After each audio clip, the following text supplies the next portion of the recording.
코스피는 8포인트 하락 출발 보였습니다. 외국인들이 현물 매도, 선물 매수, 그리고 기관은 코스피 200과 선물 매수로 대응을 오전에 했는데요. 아침부터 정유주, 그 다음에 LPG, 2차전지, 반도체, 인터넷, 사료, 미용기기, 보험, 보톡스, 요리기판, 해운, 조선기자재, 액침냉각, 강관업체 이런 것들이 강세를 보이기 시작했습니다. 뭐 섹터 대부분 골고루 좀 이렇게 올라온 모습이 보이긴 했는데요. 뭐 장중에 그래도 약간 힘을 끝까지 못 받고 힘이 막판에는 조금 빠지는 듯한, 특히 코스닥 시장이 상승폭으로 졸아들었다가 다시 또 마이너스가 나왔다 이렇게 조금은 힘을 못 받고, 그리고 같은 섹터 내에서도 약간 변별력을 가지고 올라가는 종목과 빠지는 종목이 나타나면서 약간의 뭐 수급적인 분산, 그리고 조금 집중되지 못한 그런 수급도 오늘 나타났다 볼 수도 있겠습니다. 자, 미국 주식시장은 관세 불확실성이 지속됐다는 점, 그리고 고용 예상치 하회에도 불구하고 파월의 경제 자신감 표출이 이루어지면서 저가 매수가 유입됐습니다. 자, 첫 번째 사진 좀 띄워주시면, 트럼프 관세 발언이 계속 지속되고 있는데, 아마 이 트럼프 관세 부분은 뭐 정치적인 협상력 관련된 이슈라고 시장에서 생각하고 있기 때문에 그렇게 뭐 관세 이슈로 크게 뭐 변동성을 나타낸 것 같지는 않고요. 지금 보여드리는 이 지표가 비농가 취업자 수가 15만 1000명 정도로 증가됐습니다. 실업률은 4.1%로 소폭 상승세를 보이기도 했는데요. 예상치 비농가 취업자가 15만 9천명 정도 되었는데 이것보다는 약간 하회는 했습니다.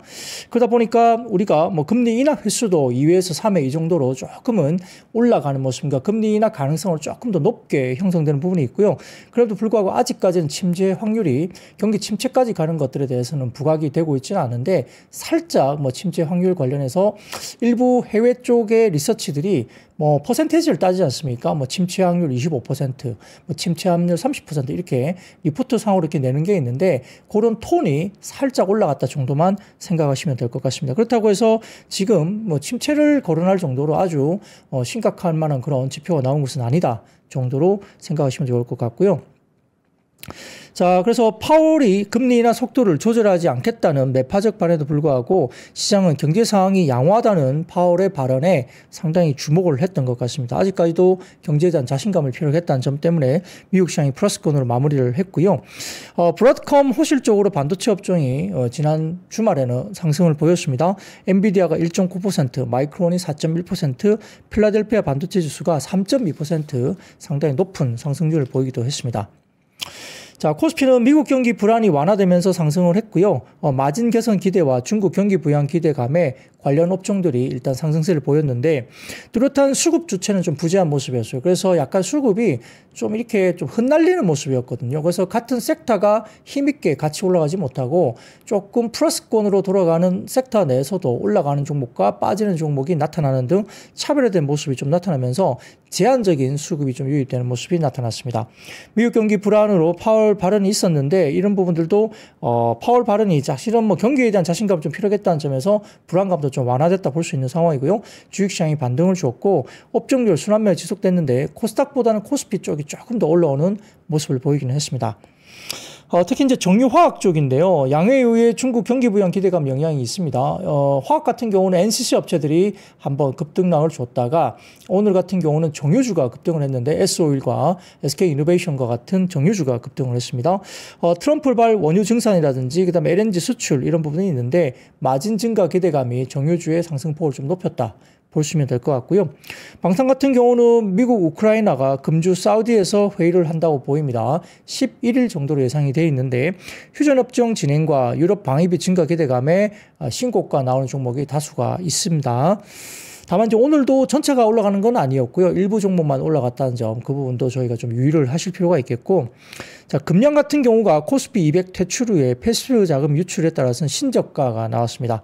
금양은 뭐 2차전지 관련해서 아주 뭐 설왕설래가 많았던 종목입니다만, 그 외에도 용품과 고려아연 등도 경영권 분쟁이 제기되면서 상승세에 나타나는 것이 특징입니다. 코스닥은 순환매 장세가 지속됐고요. 2차전지와 미용기기 섹터가 강세를 보이기도 했는데 엔터와 HLB 그룹주는 약세를 보였고, 미용기기는 단기 차익 실현 매물 소화 후에 다시 반등하면서 오늘 특히 휴젤과 파마 리서치 종목이 52주 신고가 목전에 뒀습니다. 파마 리서치는 뭐 한국형 뭐 울세라 만들겠다 이렇게 이야기가 나온 것 같은데요. 빨라도 올해 하반기나 내년 정도가 되지 않을까 생각을 하는데 과연 제대로 어떻게 만들지 궁금은 합니다. 이게 기술적으로 울세라 기술력이나 이런 것들이 사실 뭐 저는 뭐 써마지, 울세라 아주 독보적이라 생각하거든요. 그래서 최근 같은 경우는 울세라 프라임이 새로 나왔습니다. 15년 만에 울세라가 업그레이드가 된 건데 울세라 프라임이 시장에서 지금 상당히 새롭게 도입이 되고 있고 국내 일부 강남권역에 울세라 프라임이 다시 지금 장비들이 도입되고 있는 상황이기 때문에 상당히 또 반응이 어떨지 상당히 궁금합니다만 기본적으로 울세라나 써마지의 아성을 넘기기가 쉽지 않습니다. 국내 미용기기 다른 업체들도 뭐 크레시스나 뭐 제스 메칼, 뭐 루트로닉, 원텍 등등도 있지만 여전히 울세라나 아직까지는 써마지의 어떤 그런 아성을 넘기기가 좀 쉽지 않은 국면인데 파마 리서치가 어쨌든 제목 기사로 봐서는 굉장히 출사표를 던진 거죠. 어떤 제품이 나올지 굉장히 기대되고 궁금도 합니다만 당장은 아닙니다만 어쨌든 오늘은 휴저리가 파마 리서치가 반응을 했다. 종목별로는 이렇게 볼 수도 있겠습니다. 자, 2차 전지는 저가 매수세 유입 등의 반등이 나왔고요. 그리고 삼성전자 유리 인터포저 개발 착수 소식이 여전히 영향을 미치면서 유리기판 관련주가 상승을 하기도 있습니다. 자, 그래서 HLB 관련주 같은 경우는 뭐 간암 신약 FDA 승인 앞두고 변동성이 확대되기도 했고요. 엔터 미디어 업종도 차익 실현 매물 출회에 반락을 했고 JYP 엔터가 또 실적 발표를 했죠. 뭐 여러 가지 영향이 좀 있었던 것 같습니다. 그런 것들로 오늘은 뭐 엔터주가 그렇게 썩 좋지 않은 모습이 나타나기도 했습니다. 자, 미국발 불확실성이 다소 좀 완화되면서 코스피는 지수대를 높이면서 오늘 2570선을 일단 회복을 하긴 했는데 코스닥이 좀 상대적으로 좀 약세였죠. 지난 금요일 뭐 미국 증시 반등에도 불구하고 아시아 증시가 뭐 중국, 일본, 대만 등 주요 증시가 하락을 했었기 때문에 오늘은 살짝 이렇게 올라갔는데 글쎄요. 뭐 국내 같은 경우는 코스피가 조금 버티긴 했습니다만 주요 아시아 증시 같은 경우는 중국, 일본, 대만 증시가 오늘 장중에 하락세로 나타난 점도 여전히 상대적으로 오늘은 한국 장이 좀 강했다 볼 수도 있습니다. 정유업종 강세가 여전히 특징적으로 좀 더 말씀드릴 수 있겠는데요. 중국의 고조조정과 정제마진 개선으로 인한 실적 기대감 속에 우크라이나 드론 공격으로 러시아 2대 정유소인 키리시 정유소의 손상 소식이 나타나면서 S-오일과 SK이노베이션, GS 등 점유업종이 상승세를 보였고요. 국내 하나증권에서 좀 이따 제가 말씀드리겠지만 일부 증권사가 S-오일 관련해서 최근에 롯데케미칼 상승 이후로 이제는 다시 정유업종으로 다소 조금은 수급이 몰릴 수 있다. 그래서 S-오일을 오늘 코멘트를 하면서 그 영향도 있었지 않을까 생각이 듭니다. 반면 중국의 내수인자 의제도 불구하고 소비자 물가지수가 부진이 지속됐습니다.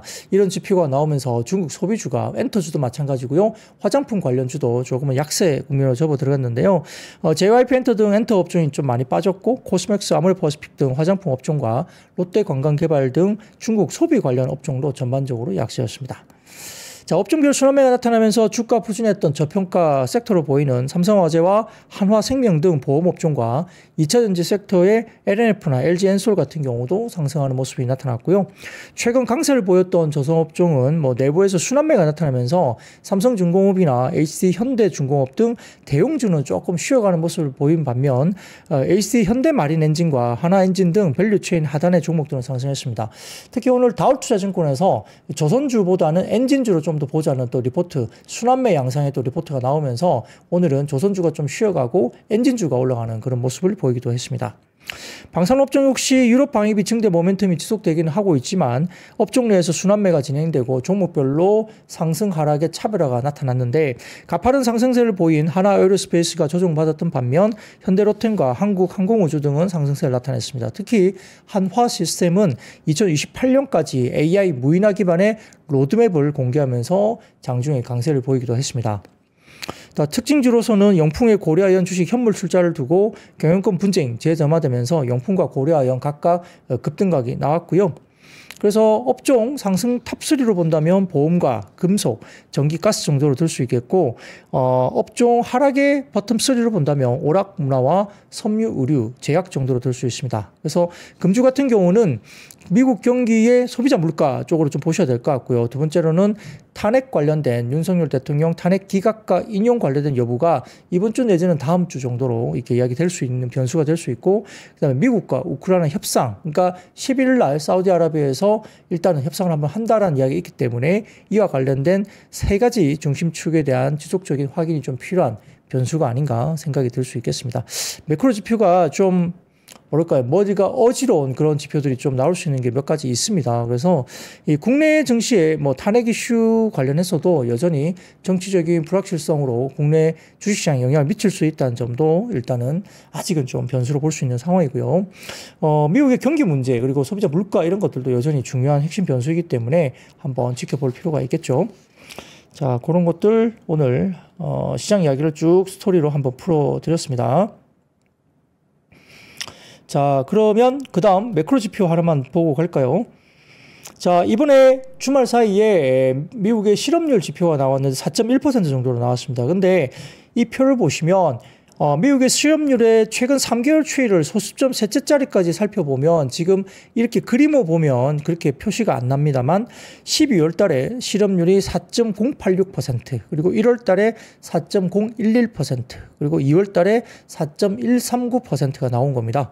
길게 봤을 때는 작년 5월 이후에 상당히 비교적 좁은 범위에서 움직이고 있다는 거죠. 실질적으로 실업률이 3.95%에서 4.23% 그 사이에서 아주 좁은 그 등락을 이루고 있다는 거죠. 그래서 지금 현재 수준의 실업률을 본다면 실업에 대해서 그렇게 경기를 우려할 만한 실업률은 아니라고 생각이 됩니다. 4.1%대 거의 뭐 이 정도면 실업률을 봐서는 뭐 고용, 완전 고용이라 표현하는 게 맞는지 모르겠는데 전망치로 봤을 때는 어쨌든 이 정도 실업률을 가지고 경기 후퇴 또는 뭐 경기 침체 이런 이야기를 말하기에는 실업률이 아직은 굉장히 낮다고 보시면 될 것 같습니다. 살짝 실업률이 뭐 예상치보다 올라왔다고 해서 그렇게 아주 설레발 떨거나 아주 뭐 두려워하면서 실업률 올라가니까 경기가 무너지겠다 이렇게 생각할 필요가 없다는 이야기를 드리는 거예요. 자, 그래서 참고로 연준의 12월 FOMC에서 제시한 올해 실업률 전망치는 4.3%였습니다. 그렇기 때문에 아직 4.1% 정도 초반 정도 움직인다면 여전히 아직은 그렇게 심각하게 생각할 정도는 아니다. 이렇게 추이를 좀 더 지킬 필요는 있다. 이렇게 볼 수도 있겠죠. 그래서 고용 문제, 실업률 문제로 경기를 운운할 필요는 전혀 없다. 아직까지는 그렇다고 생각이 듭니다. 네. 자, 그러면 이렇게 기본적인 매크로 지표 알려드렸고요. 이제 시장 이야기로 한번 들어가 보도록 하겠습니다. 자, 의외로 오늘 정유주가 급등이었습니다. S-오일과 SK이노베이션 등이 급등이었는데 NCC 업종들 롯데케미칼과 대한유화가 최근에 급등을 한번 줬던 기억이 난다면 역시 빈집 그리고 철강 종목들도 포스코홀딩스라든지 현대제철 등도 지난주에 꽤 급등을 줬기 때문에 약간 최근에 빈집으로서 저가 매수세가 들어올 수 있는 종목들 상당히 오랫동안 주가가 눌려있던 섹터 중심으로 약간 빈집 털이가 좀 들어가는 거 아닌가 그런 생각도 들고요. 기존에 강했던 섹터들이 다소 좀 조선, 방산 이런 종목들 섹터를 중심으로 약간 경계하는 모습입니다. 공매도 재개를 또 시간을 앞두고 있기 때문에 약간의 시간이 필요합니다만 그 이전에 일부 종목으로 살짝 조금 그런 것에 대한 경계감으로 약간 대응을 하고 있지 않느냐. 기관들도 그렇고요. 기존에 굉장히 강하고 주도 섹터로 이야기됐던 주가가 좀 꽤 올라왔던 섹터 종목 중심으로 약간 경계성이 좀 필요하다. 이런 논리가 지금 적용되는 거 아닌가 그런 생각이 듭니다. 그래서 오히려 좀 일부 이야기를 좀 의견을 들어보면 최근에 예를 들어서 주도 섹터 가운데 또 거기에 대장주가 있을 거잖아요. 그래서 대장주에 대한 경계감이 확실히 있는 상태이고 아직까지 주도력을 갖고 있는 종목이 있는데 그 가운데 2등주 플레이. 그러니까 주도 섹터의 대장주가 끌어올렸다면 지금은 그 대장주를 공매도 관련된 우려 때문에 약간 대장주를 조금 경계를 하면서 이 주도 섹터 가운데 2등주 플레이를 좀 한다. 단기적입니다. 그런 이야기를 조금은 기관 쪽에서 서로 조금은 이제 컨센을 가지고 좀 플레이를 하는 것이 아니냐. 이런 전략, 매매 플레이 전략 정도는 저희가 좀 고민을 해볼 필요가 있다 생각이 좀 듭니다. 자, 그런 거 중심 보시면 좋을 것 같고요. 자, 그래서 정유주 같은 경우는 지난 주말 언론에 따르면 러시아 제2도시 상트페테르부르크 인근에 있는 대형 정유 공장인 키리시 정유소의 시설이 우크라이나 드론 공격 시도로 손상된 것으로 전해졌습니다. 알렉산드르 드로즈덴코 레닌그라드 주 주지사가 텔레그램에서 방공부대가 공장 근처로 다가오는 드론 한 대를 격추했고 다른 한 대는 공장 상공에서 파괴했다고 밝혔다고 하는데 드로즈덴코 주지사는 드론 파편이 추락하면서 정유 공장의 저장 탱크 외부 구조에 손상이 갔다고 언급을 했다고 합니다. 한편 키리시 정유소는 연간 2만 톤 규모를 처리할 수 있는 러시아 2대 정유소를 알려줬기 때문에 이쪽이 약간 이렇게 손상을 입었다 이런 이야기가 나오면서 정유주가 일단 올라갔다고 보시면 될 것 같습니다.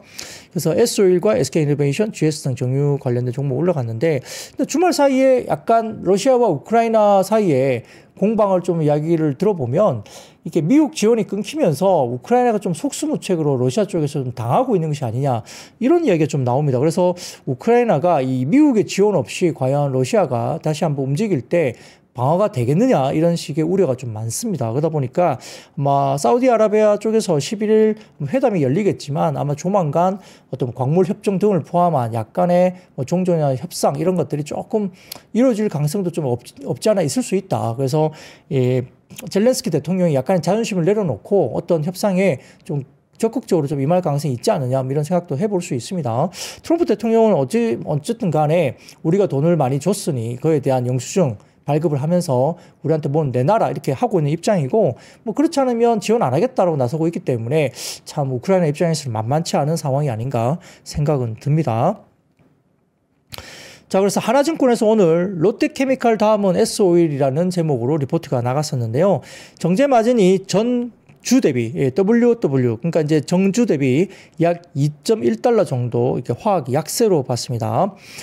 탑픽으로 봐서는 KCC나 유니드, S-오일, 롯데케미칼, 하나솔루션, 금호석유 종목을 봤는데 실질적으로 내용상으로는 롯데케미칼 최근에 주가 오른 이후에 그 다음은 S-오일로 이야기를 하면서 정유주의 반등을 조금 생각을 한 것 같습니다. 주간 기준 지난주만 놓고 본다면 롯데케미칼 주간 사이에 25%나 급등을 했었고요. 대한유화도 18%, 금호석유가 12%, LG화학과 효성TNC가 7%, 롯데정밀화학이 6%, KCC가 5% 정도로 상대적 경쟁력과 수요, 원가, 공급 변수 모두 바뀔 수 있는 매크로 환경의 변화 때문에 롯데케미칼이 25%나 주간 사이에 급등을 했었습니다.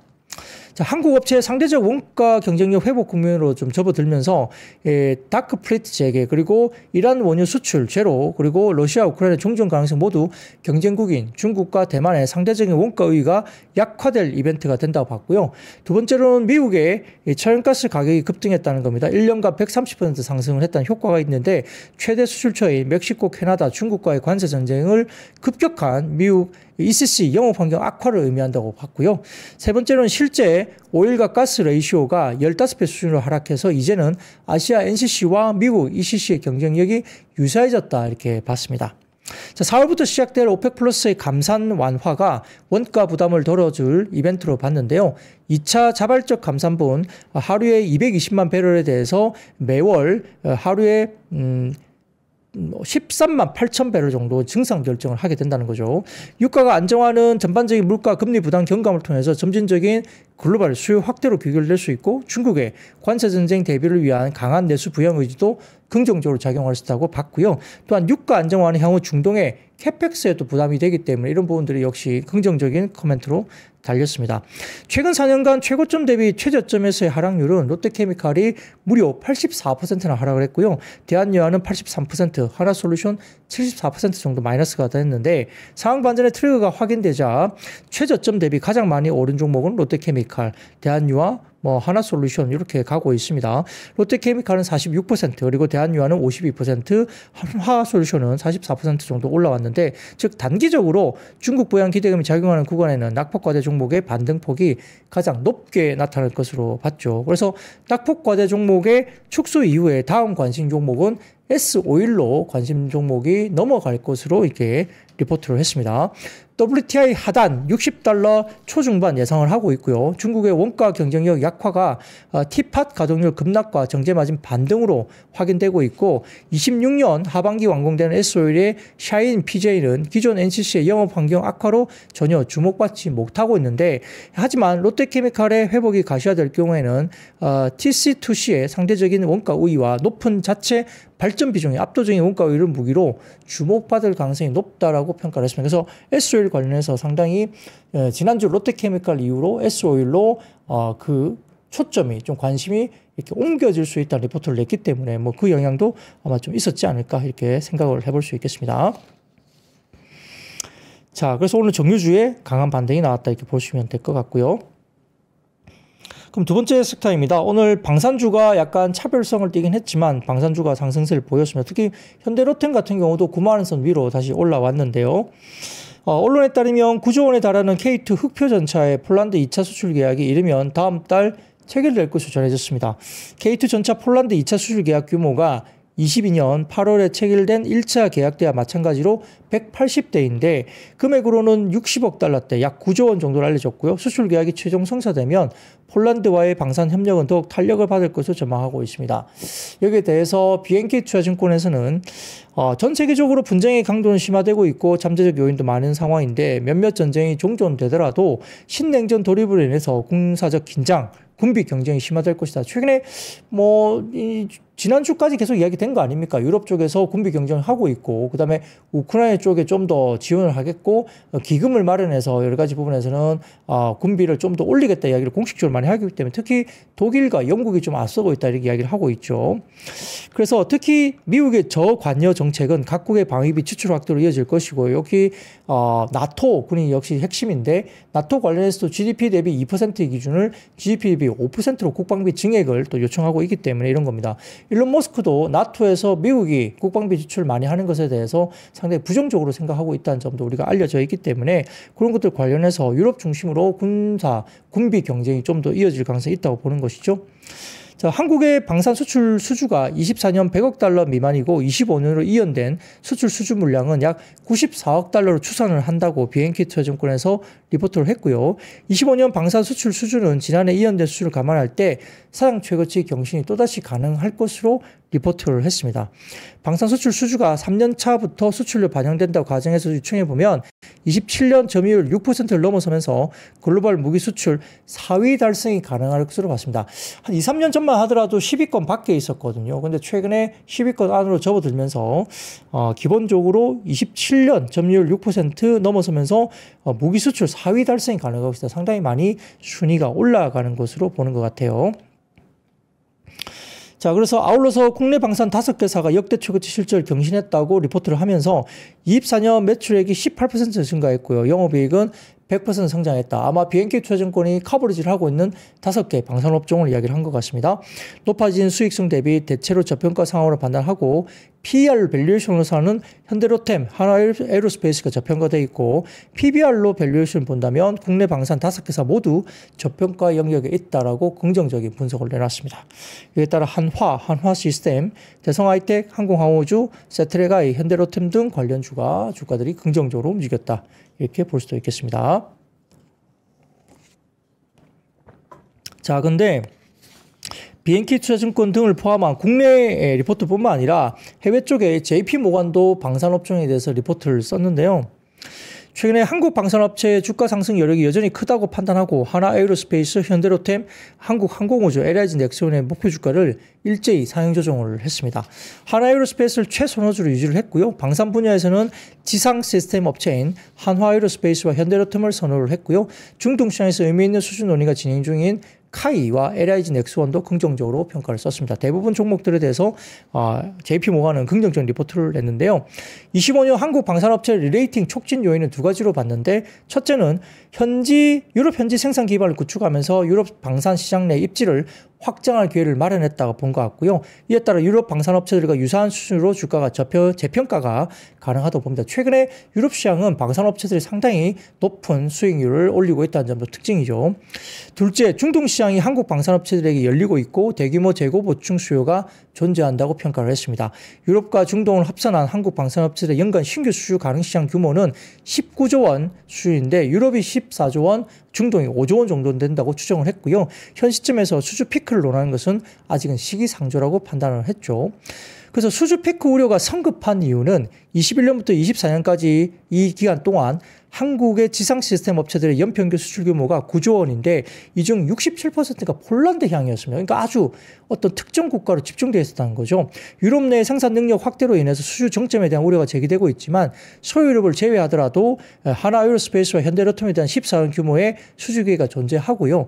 또한 연간 5조 원 규모로 추정되는 중동 시장이 새롭게 열리면서 지역 집중이 되는 리스크가 어느 정도 완화되고 있기 때문에 수주 피크 논란은 아직은 시기상조라고 판단한다. 이렇게 JP모건이 이야기를 했습니다.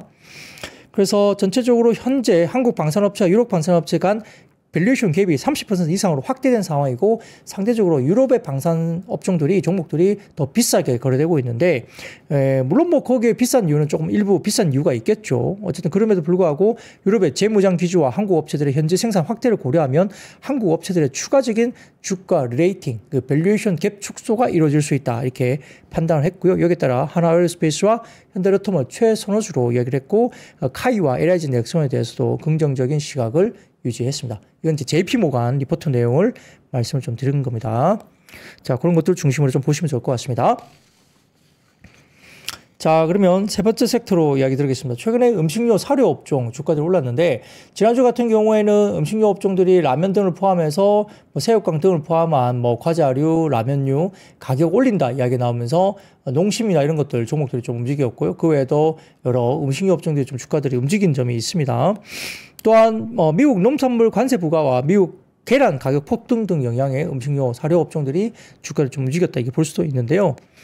자, 중국 정부는 트럼프 행정부가 중국의 10+10% 관세 부과를 부과한 데 대응해서 이날부터 미국산 농축산물을 대상으로 10에서 15% 보복 관세를 부과했습니다. 미국산 닭고기, 밀, 옥수수, 면화에 대한 관세를 15% 인상했고요. 수수, 대두, 돼지고기, 쇠고기, 수산물, 과일, 채소, 유제품에 대한 관세는 10% 높일 예정으로 보입니다. 또한 중국의 국무원 관세위원회는 오늘 20일부터 캐나다산 유채씨 오일과 오일 케이크 그리고 완두콩에 대해서도 100% 추가 관세를 부과할 계획으로 나타났고요. 캐나다산 수산물과 돼지고기에도 25% 추가 관세를 부과할 예정으로 알려졌습니다. 여기다 외신에 따르면 최근 미국에서 조류 인플루엔자 여파로 계란 공급이 줄면서 계란 가격이 가파르게 오르고 있는 것으로 알려집니다. 자, 다음 표 한번 보여주시죠. 요겁니다. 미국의 계란 선물 계약 가격인데 막 치솟고 있는 게 눈에 보이시죠? 이렇게 계란 가격이 좀 올라가는데 유럽과 아시아 국가 등에서 계란 수입을 타진하고 있는데 전 세계 2위 계란 수출국인 폴란드가 계란 수출국 2위라고 알려져 있습니다. 이게 좀 저도 자세히는 몰랐는데 그렇다고 하더라고요. 그 비롯해서 프랑스, 인도네시아 등의 가금류 단체들이 미국 농무부와 현지 미국 대사관으로부터 수출용 계란에 대한 문의를 받았다고 전해지고 있어서 이 폴란드뿐만 아니라 프랑스, 인도네시아 계란을 확보를 하려고 미국이 좀 움직이고 있는데 미국이 계란 공급 부족을 해소하려면 앞으로도 한두 달 안에 7천만에서 1억 개의 계란을 수입해야 하는 것으로 알려지고 있기 때문에 계란 가격 상승이 또 어떤 영향을 미칠지 좀 지켜봐야 되겠죠. 여기에 따라서 미래생명자원, 신성홀딩스, 엘코스, 미트박스, 한탑, KC피드 등의 음식료 업종 사료 관련주가 주가들이 움직였다 볼 수 있습니다. 예전에 보면은 계란이나 이런 것도 올라갔고요. 한참 또 원두 가격도 올랐던 적도 있고 설탕 가격도 올라가는 적도 좀 있었습니다. 그래서 특히 이제 설탕 가격도 올라가는데 이것도 잘 보셔야 될 것 같아요. 최근에 약간의 그런 조짐이 보인다는 점. 아직까지 그것 때문에 인플레 우려 관련된 우려를 가지고 기사가 나오거나 분석 자료가 나오거나 없긴 하지만 아무튼 음식료 관련 쪽에 국내에서도 가격 인상이 나타나고 있고 일부 아까 말씀드렸던 계란 가격도 이거 올라가는 모습 그 외에도 다른 쪽도 마찬가지고요. 또다시 가격이 좀 꿈틀거리게 되면 또 약간 머리 아픈 국면이 올 수 있기 때문에 좀 조심을 해야 되고 더군다나 트럼프 대통령이 관세 이슈가 계속적으로 유지가 되고 있기 때문에 인플레를 자극하지 않을까 그 고민도 되긴 됩니다. 조금 더 면밀하게 지켜볼 필요가 있겠죠. 자, 그러면 네 번째 섹터로 넘어가겠습니다. 자, 언론에 따르면 미국의 트럼프 행정부가 한국산 철강 및 알루미늄에 대해서 25% 관세를 오는 현지 시간 12일 부과한다고 전해졌습니다. 하워드 러트닉 미국 상무부 장관이 현지 시간 9일 NBC 미트 더 프레스에 출연해서 철강 및 알루미늄 관세가 3월 12일부터 부과될 예정인지 묻는 질문에 그렇다라고 답하면서 관세 부과를 예정대로 12일부터 시작하는 방침을 재확인했습니다. 트럼프 2기 행정부 들어서 부과한 관세 중에 한국산 제품에 직접적으로 적용된 사례가 된 거고요. 대미 수출 차질이 처음으로 현실화될 것으로 전망되고 있는 부분입니다. 특히 미국은 일본, 인도 다음에 비중을 차지하는 한국 철강에 세계 수출 시장으로 한국 철강 기업에 대해서 타격이 일부 예상되고 있다는 점도 부각이 됐습니다. 여기에 따라서 오늘은 철강주가 다소 조금은 하락세로 나타나는 영향을 받았다. 볼 수도 있겠죠. 자, 철강도 최근에 좀 올라왔습니다만 그래서 중국산 쪽에 철강이 조금 감산이 되지 않을까 이런 이슈가 불거지면서 철강주가 좀 오르기는 했는데 오늘 같은 경우는 25% 철강 관세 임박 소식 때문에 약간의 부정적인 흐름이 나타났다. 이렇게 마무리를 될 수가 있겠습니다. 자, 그러면 다섯 번째 섹터로 넘어가죠. 자, 대체거래소 넥스레이드 출범 수혜 기대감에 증권 섹터가 일부 긍정적인 반응을 보였는데요.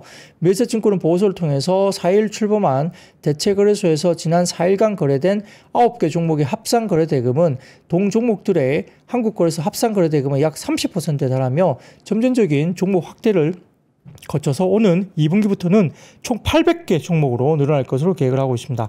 현재 거래대금 기조가 이어진다면 증권사 입장에서는 전체 거래대금의 약 30% 증가하는 효과를 낼 수 있을 것으로 전망을 했고요. 물론 6개월 평균 거래대금이 거래소의 15% 상회할 경우에 거래가 제한되는 규제가 있긴 하지만 반대로 오는 3분기까지는 제한이 없다는 의미고 그리고 규제도 실제 거래대금을 반영해 완화될 것으로 예상을 한다는 겁니다. 더욱이 미래에셋증권의 커버리지 증권사들이 전부 모든 증권시장에 참가하는 14개 증권사가 포함됐고요. 14개 증권사의 작년 3분기 누적 기준 거래대금 점유율은 73.5%였기 때문에 실제 수혜는 단순히 거래대금 증가하는 것 이상일 가능성도 있다고 분석을 했습니다.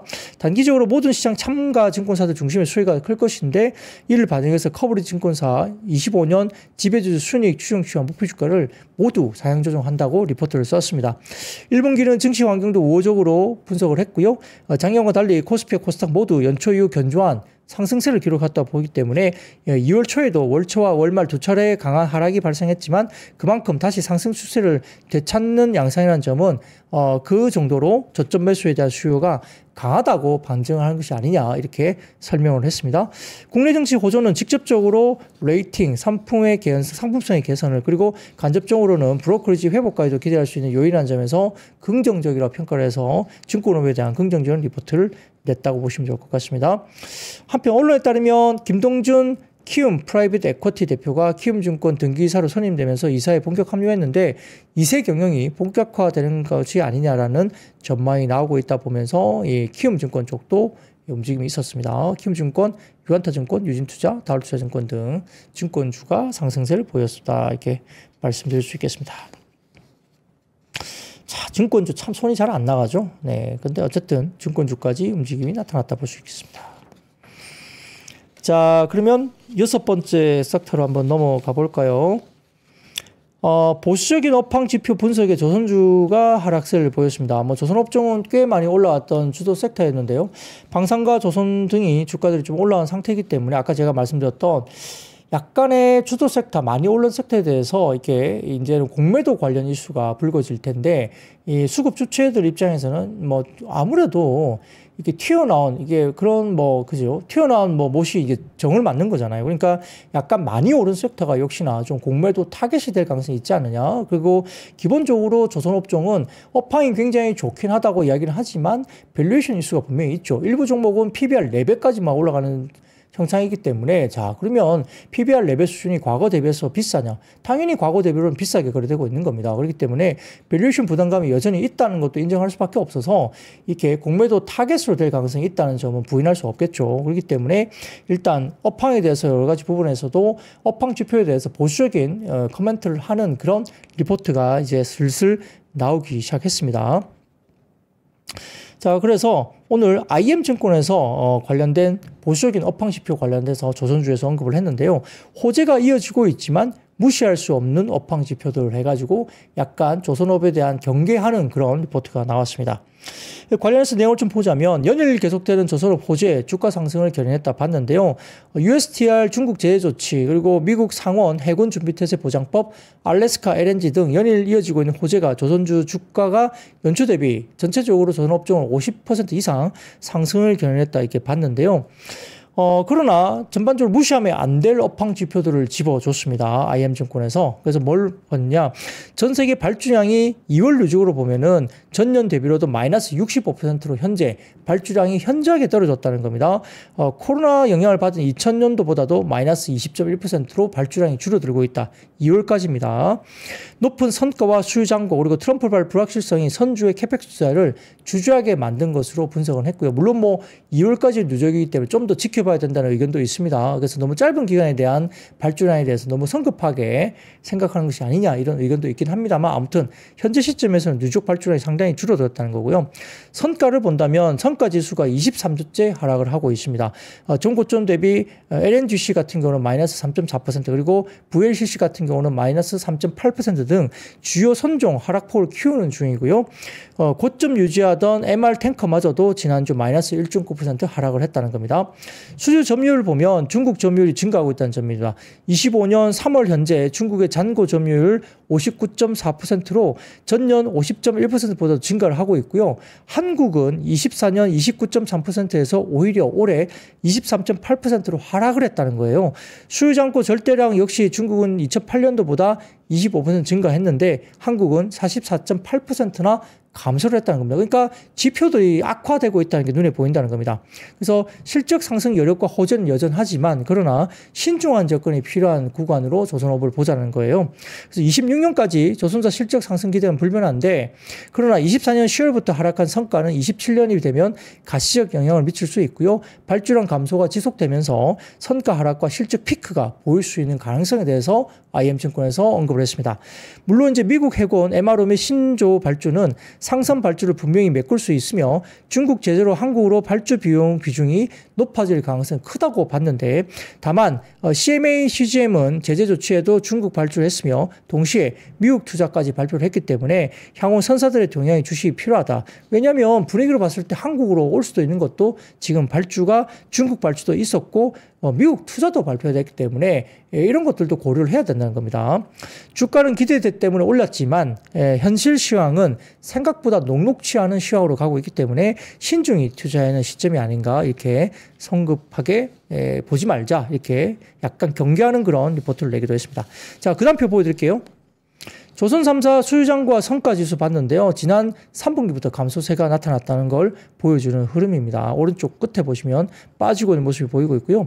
자, 그 다음 그림 보여주시면 전 세계 월별 누적 발주량 추이인데 자, 검은색 실선이 보시면 24년도고요. 회색 실선이 21년도 그리고 그 다음 아래쪽에 22년과 옅은 하늘색이 23년도가 있습니다. 23년도가 제일 좀 낮은 그런 수치를 나타냈는데 밑에 보시면 왼쪽 아래쪽에 보시면 빨간색 25년 지금 분위기인데 최근에 21년부터 24년 사이에도 25년이 가장 낮은 지금 월별 누적 발주량 추이를 나타내고 있다. 그러니까 최근 한 4개년도 흐름으로 봤을 때 25년이 최근 4개년도 분위기상의 가장 낮은 발주량을 나타내었다는 점에서 기대감 때문에 주가는 올랐지만 이 발주량이나 업황이 녹록치 않은 이런 좀 환경이 있다는 점에서 주가에 대한 보수적이고 신중한 접근이 필요하다. 뭐 그게 결국은 뉘앙스로서는 뭐 좋지 않다라고 쓰기는 좀 어렵기 때문에 이 보수적인 신중한 접근을 뭐 권고한다. 그 말은 뭐 리포트상의 표현으로 봐서는 굉장히 좀 부정적인 표현이죠. 그렇게 IM증권에서는 리포트를 썼다 볼 수도 있겠습니다. 자, 그 외에 오늘 반도체 관련주가 일부 관련주가 상승을 했는데 필라델피아 반도체가 3.16% 주가가 올라왔습니다만 오늘은 그래도 힘이 아주 센 건 아니었습니다. 브로드컴 실적 이슈가 좀 있었고요. 자, 그 다음 표 보여드릴까요? 브로드컴 주요 사업 부분별 매출액 추이를 좀 참고를 해보시면 좋을 것 같고 역시 실적 서프라이즈 브로드컴이 나온 것에는 하이퍼스케일러들의 AI 네트워킹 솔루션 구매가 예상보다 강했기 때문으로 평가를 했습니다. 그래서 고객사들의 주요 방향성도 상당히 좋고요. TSMC에 대해서 코스-L 관련된 캐펙스 늘릴 수 있다 루머가 돌았는데 결국 그 가능성은 엔비디아가 아닌가 이런 이야기 들고 있어서 역시나 나쁘지 않은 그런 이야기가 되고 있는 상황이고요. 여기에 대해서도 SK증권도 또 보고서를 통해서 빅테크들의 25년 캐펙스 계획이 시장 예상치를 상회하고 있다 이렇게 이야기를 결국 했습니다. 그래서 현재 구간의 HBM 전망치가 상향되는 국면이라고 분석을 SK증권에서 했다 보시면 좋을 것 같고 여러 가지 부분에서 그런 부분들이 역시 반도체 쪽은 이제 종목별로 아직은 좀 긍정적인 흐름이 나타난다 이렇게 마무리를 지을 수 있겠습니다. 자, 오늘 준비한 이야기 섹터나 종목 이야기는 여기까지입니다. 여러분들 최근 들어서 3월달 이제 중후반 넘어가면 공매도 관련된 이슈가 좀 불거질 수 있으니까 최근에 주도 섹터에 관련해서 조금은 좀 고민을 해보자. 한번 이 부분에 대해서 고민을 해보자 정도로 말씀드리면서 마무리하겠습니다. 여러분 아시죠? I see you.